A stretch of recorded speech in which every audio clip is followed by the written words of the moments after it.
के कारही के ले जाला सोया चश्मा वाला दिलावा के कारही के ले जाला सोया चश्मा वाला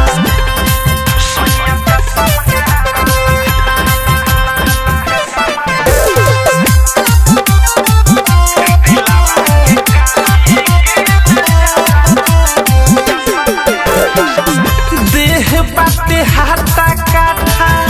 भरल बकुदा तहनियो कुसालन न बरन बरी सुधा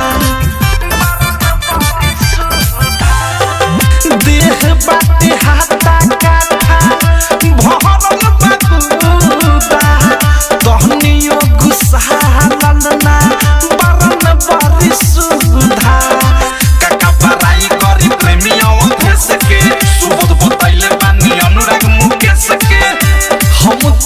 पहिले बानी सुनील मुकेश के राइटर थारू झारेले रोजे दिन भर में दो बेर नहाला सोया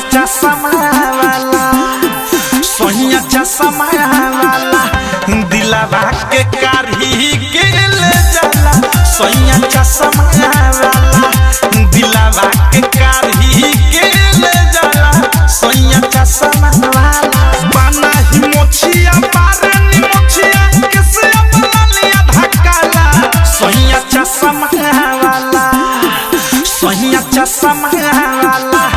दिलावा के कारही के ले जाला सोया चश्मा वाला